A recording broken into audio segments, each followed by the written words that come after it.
I'm always looking for ways to show my cat how much I love her. And with Fancy Feast gems, I can pamper her whenever I want with a savory gravy on top of a gourmet mousse pâté. The pyramid shape makes serving simple, so all I have to do is peel and plate to make mealtime feel extra fancy. And with 2 entrees in every pack, it's easy to turn every day into the extraordinary. Fancy Feast gems. Not only is The Pit being a critical darling kind of evidence that HBO can lean into more of these audience-pleasing things without losing their HBO cachet brand, but it's good for business for so many people. Welcome to the Ankler Podcast. I'm Elaine Lowe, staff writer at The Ankler and author of the series Business Newsletter. Happy Emmy nominations week. On today's episode, we're diving into the 2025 noms and what it means for the business. So I'll be joined by Like and Subscribe's Natalie Jarvie, The Wake Up's Sean McNulty, and of course, Prestige Junkies Katie Rich to chat about the awards and the summer box office season. But first, we're taking a look at some of the once mighty names in cable TV, now a shell of their former selves. Who's looking to sell assets? Who's in the market to buy?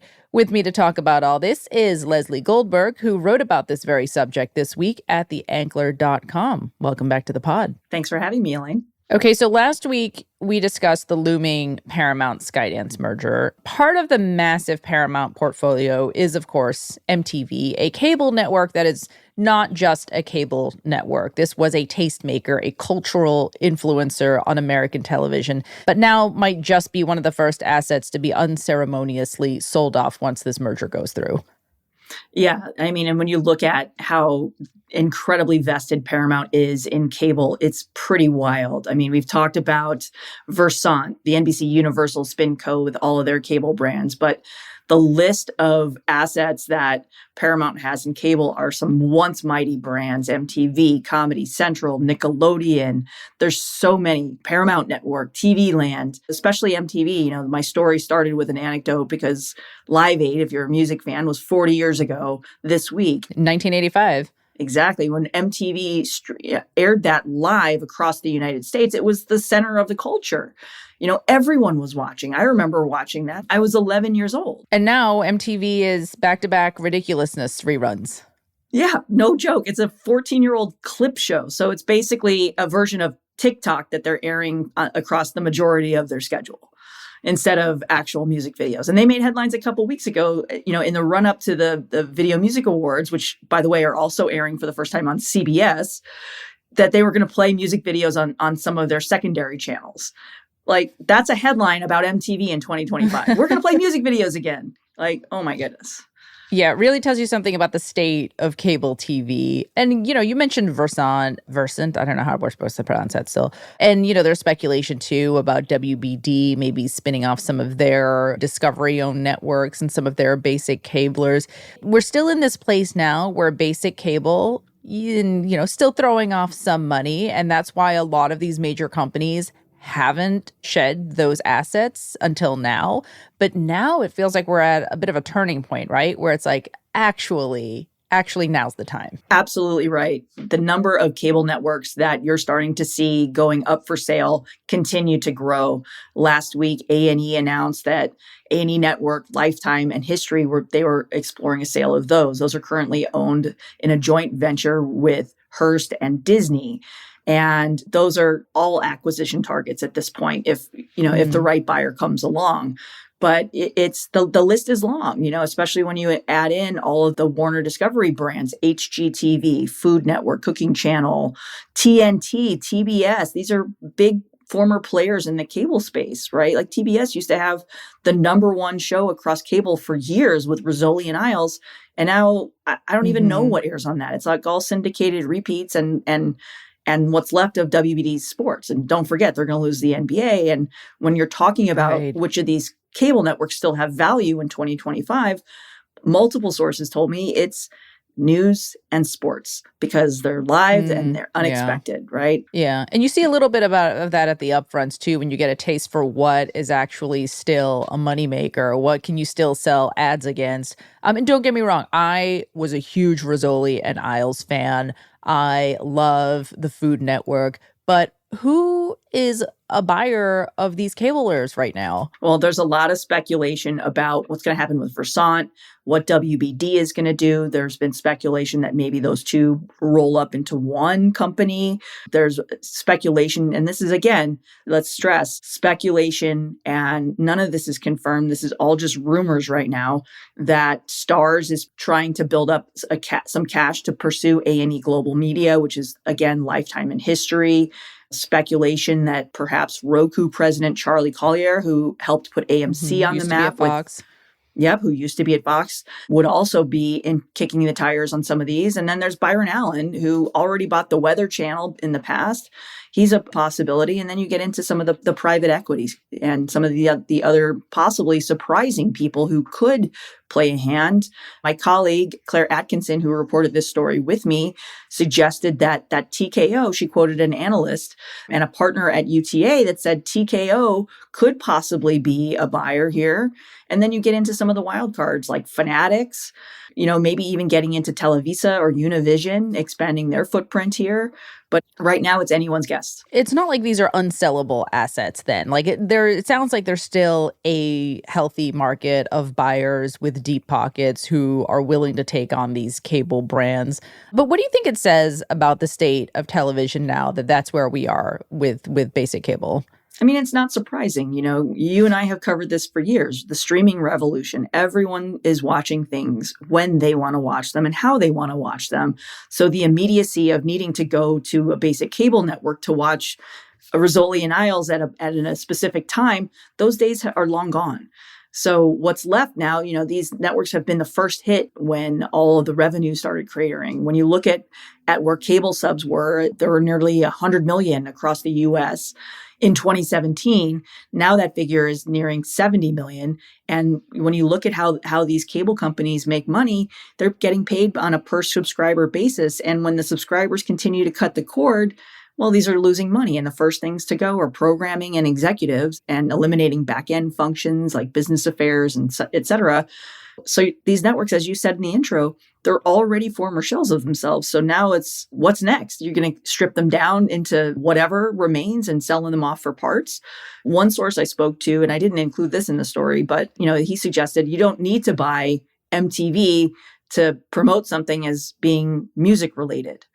Right? Like, what does that brand carry in 2025, right? Like, do you still see people wearing those I Want My MTV t-shirts that they used to sell at Target years ago? Do 18 to 24-year-olds know what MTV even is? I mean, it's a scary presumption. Right. No, I remember talking to Doug Herzog, who was one of the guys who built MTV back in the day.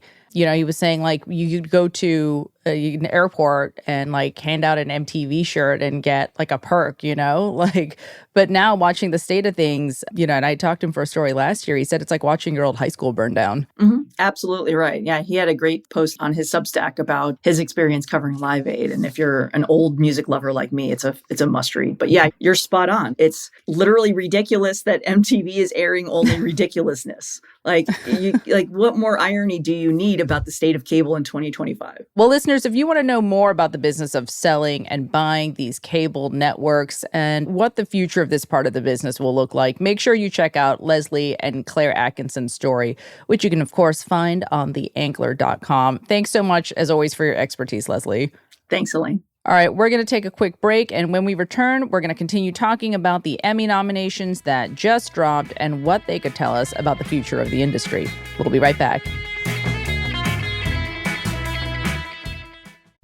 This episode is sponsored by Friskies, who would like to tell your cats hi. Now, if that didn't get your cat's attention, there is one thing that always does the trick. Just pour some Friskies crunchy food in the bowl, and you'll hear those paws come running. Works every time. With so many Friskies choices, you can always bring your cats running from their secret napping spots. There's always more to explore. See for yourself at friskies.com or visit your local store.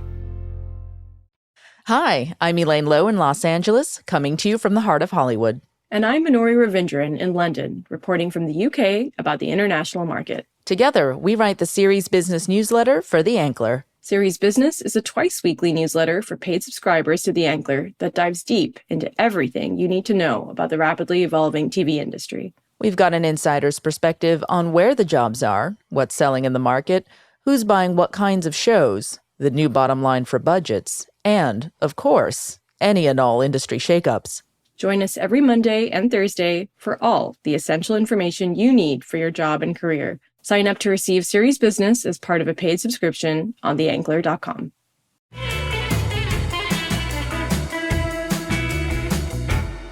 Welcome back to the Angler Podcast, where we're breaking down the 2025 Emmy nominations and what it means for the business.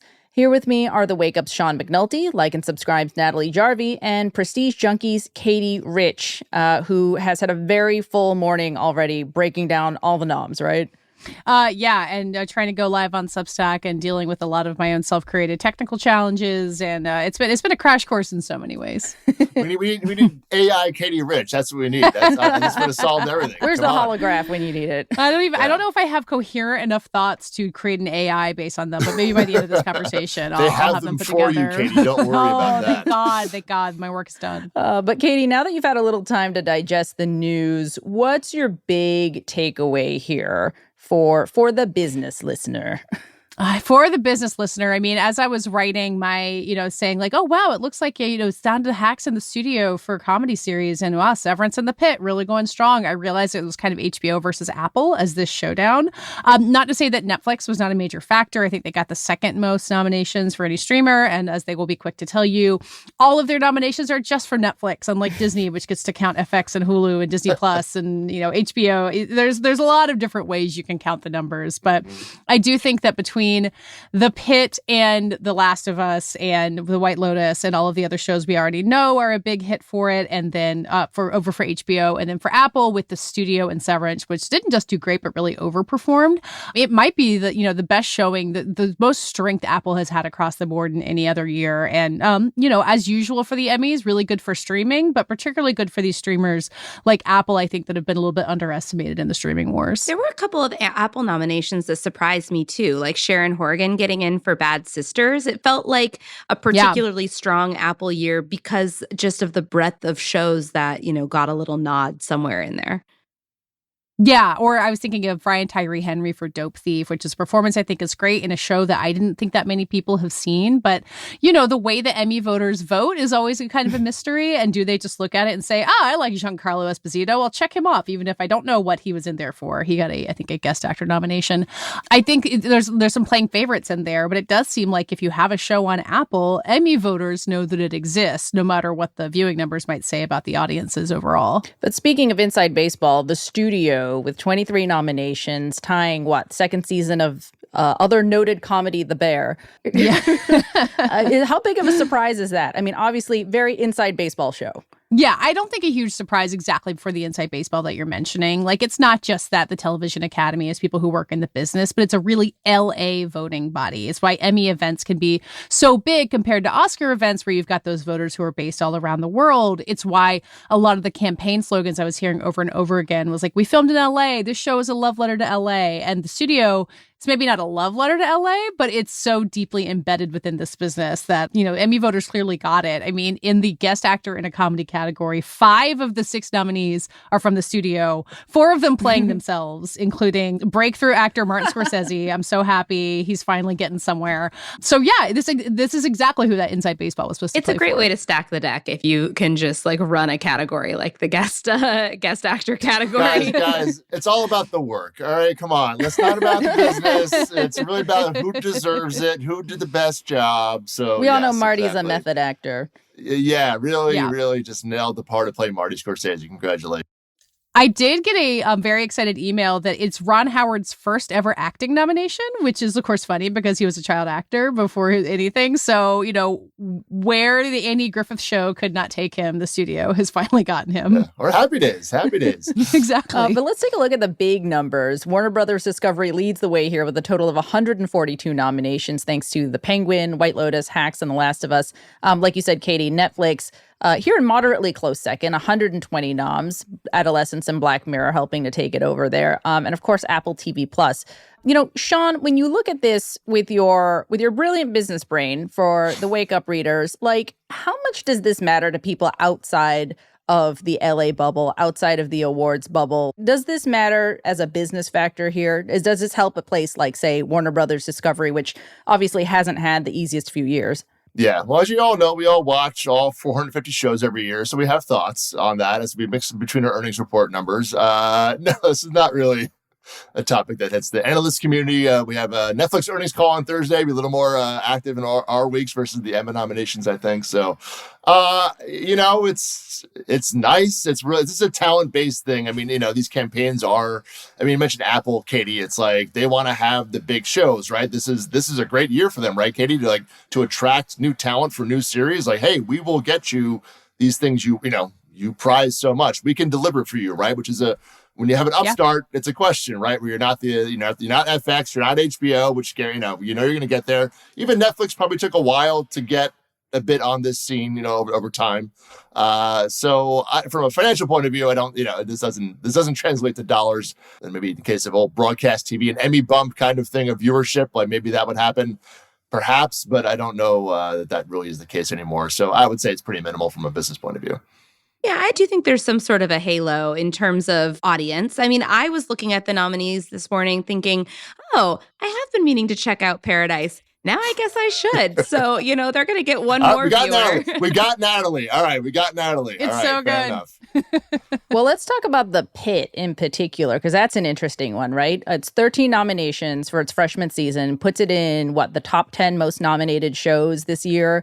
And this series in particular is kind of a new template of TV for HBO Max as a streamer, especially when you think about the fact that since Duster got canceled, The Pitt is the only ongoing original drama series at Max right now.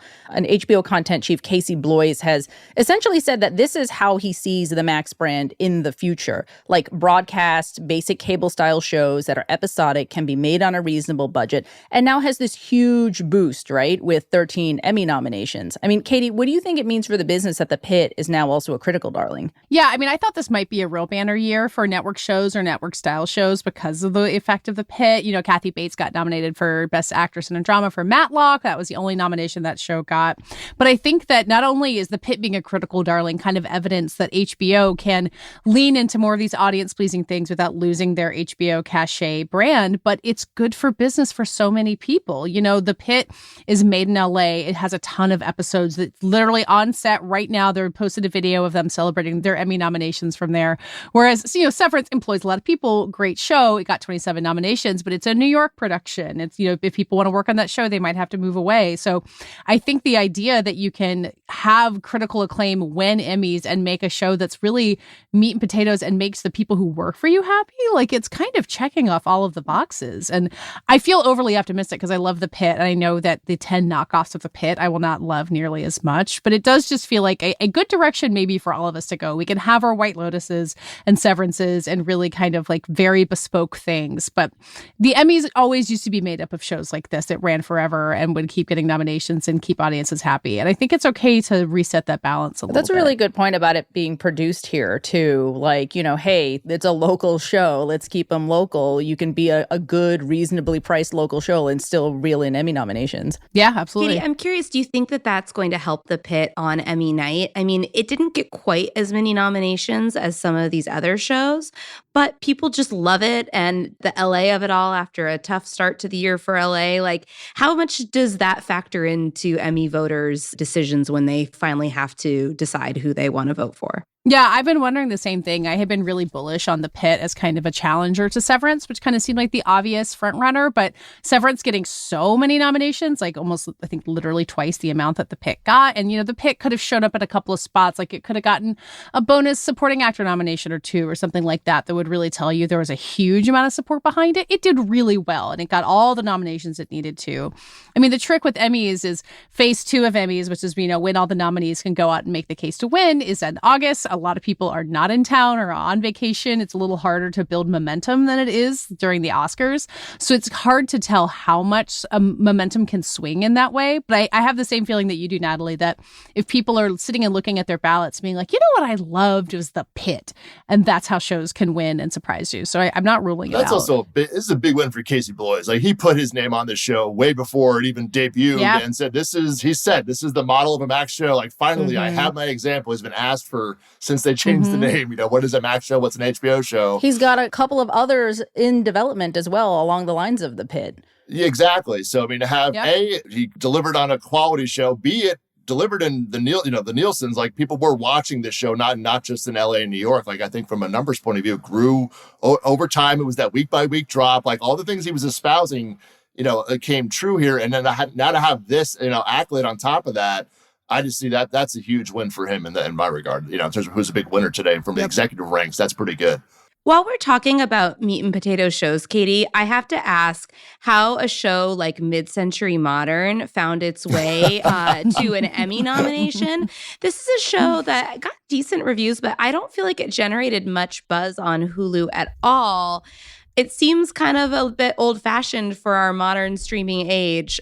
What's your take on what happened there? That is because of a very funky rule in the directing category. So, the Television Academy has all these different branches, just like the Film Academy, and they kind of make their own rules for how you get nominated in something. And so there is now a rule in the directors category at the Emmys. Since 2018, there has to be the inclusion of a multicam comedy in the directing for a comedy category. No idea. As long as enough were submitted, I think. So there, there's all these different rules in Emmys. If you have to have submitted so many to, capture the breadth of the kind of shows. I mean, I think it's something that, so Mary Lou Belli, who is a part of the board of governors of the TV Academy, has been nominated in this slot for a couple of years for the Miss Pat show on BET. She has consistently been the only nominee for that show. It didn't air this year, so it wasn't eligible, but there's still that slot there if enough multicam shows are submitted, because I think directing for a multicam show is really a different job than directing for a single camera show like The Studio. I mean, you could also say directing an episode of The Studio is really different from directing an episode of Hacks, like, different styles are different styles. But so you see James Burrows, who's just kind of this legendary TV director, he's directed on everything, being in there for Mid-Century Modern, like knowing that the directors have to include one of these multicam shows, he felt like a really obvious James pick Burrows. It's like, okay, it could be a break. Exactly. Yeah. That makes a lot of sense. People love him. That's just so interesting and says so much about kind of how streaming and prestige TV has changed the kinds of shows that we watch. But yeah, those multicam shows are kind of an art form unto themselves. Yeah, absolutely. They're like, the vestiges of theater and how it led to television. So I there's something that I love about that. And again, it kind of shows you how the Emmys are an industry thing. It's people who've been working in the business. They don't want their work to get overshadowed. There's a gazillion Emmy categories, so there may as well be, room for these guys. You are a well of knowledge, Katie. And that's why our listeners should all sign up for Prestige Junkie After Party. It is a members-only hub for the awards obsessive, led by our very own Katie Rich, right? Yeah. So we'll be having, you can get video episodes of the regular Prestige Junkie podcast, which will continue to be totally free, along with the newsletter. And then Chris Rosen, our editor and my compatriot in obsessing about awards, we're going to do weekly bonuses like Substack Lives or extra podcasts or maybe some games and all of the like deep dive awards stuff that, if you are interested in this stuff, that you want to be right there. And it's $5 a month. So it seems like a small price to pay to get to nerd out about awards with us year round. So I hope people come join us. I'm going to be in there literally just asking you to explain obscure Emmy nomination rules to me.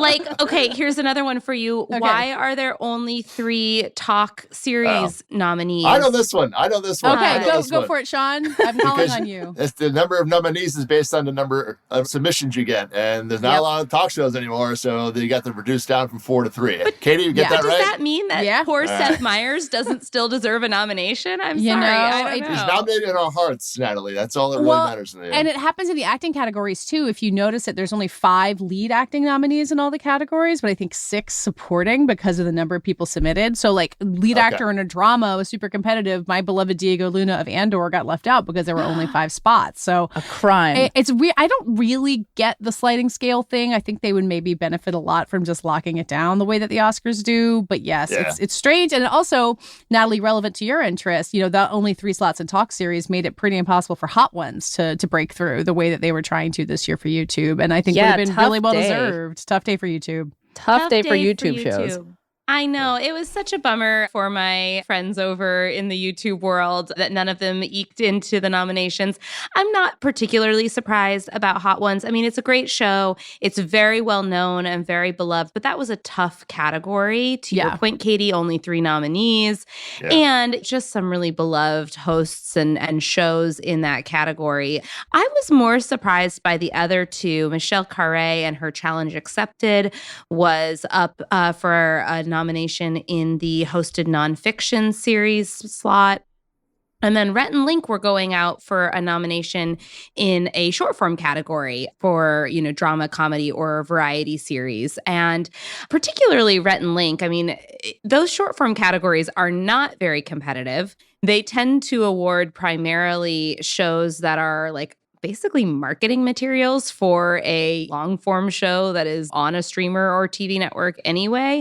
So it felt like there was room for Emmy voters to maybe recognize something original in that space. But what this shows me is that YouTube's messaging for their first big year of Emmy campaigning just was not dialed in quite enough, and that they might need to rethink kind of how they message why YouTubers deserve Emmys going forward. And it's just always going to be a hard barrier to get Emmy voters to watch these shows and give them enough time and consideration to, check a box.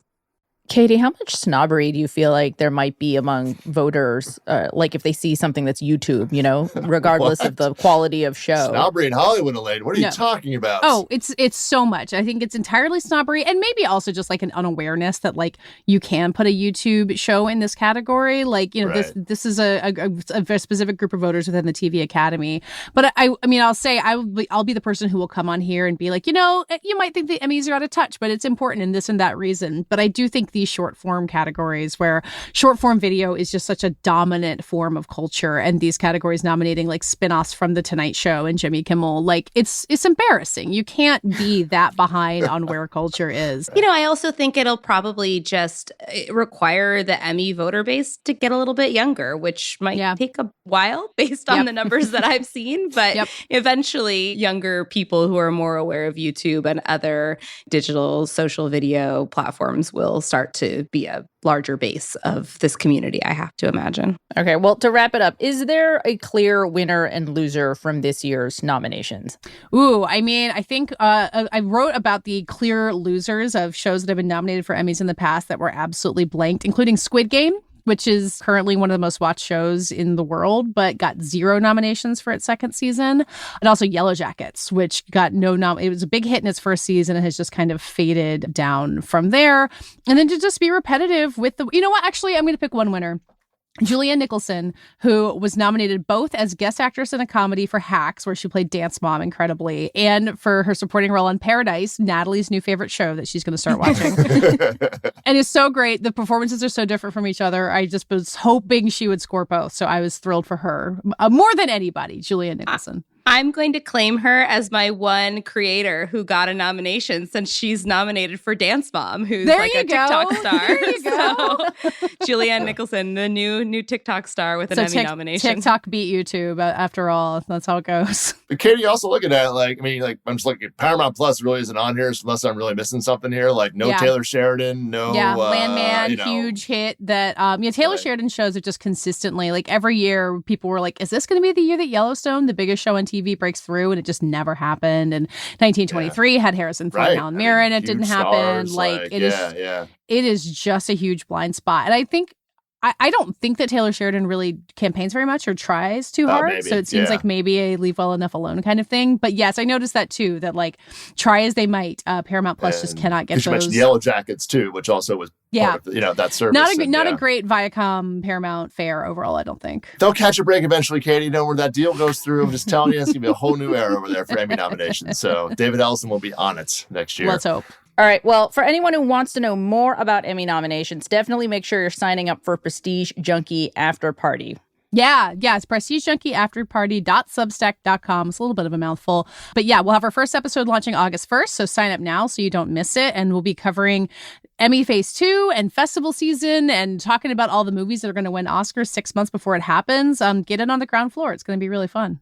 All right. Well, before we close out today's episode, let's check in about the summer box office. Sean, It's not a bird, it's not a plane, but is it a good opening weekend for Superman at the box office? Yeah, I think that's the general consensus. I haven't heard a lot of deriding going on or snickering kind of about any kind of numbers. It's like, it just hit like oddly enough, like what everybody, the predictions were. Like it was dead center of tracking, which has kind of been odd this summer, where it's kind of, we've had a few misses here or there, both on the high side and low side. So this one's like, I guess this did well. Like, we're kind of looking around at that. So I mean, now a lot of eyes are just on the legs of this, Elaine, where the Warner Bros. Marketing landed the plane. Like that was the thing of like, are they going to open this movie? Yes. So check, another check marking the win column for the WB marketing department. Yeah, I don't think anybody's worried about Mike and Pam's jobs right now anymore. Huh? Well, there's somebody still is, I'm sure, but they're not. They're keeping it to themselves finally, at least. So that's the bonus part of that. But now, with the word of mouth and the legs on this is the real thing everybody's thinking about right now. That kind of has this weekend to itself. We've got Smurfs and I Know What You Did Last Summer on the burner. So until Fantastic Four comes in at the end of the month, that's kind of the next big challenger for it. So we shall see what the numbers maintain. That's a wrap on this week's Ankler podcast. Visit theankler.com to subscribe to our full suite of newsletters and podcasts for all the latest industry insights.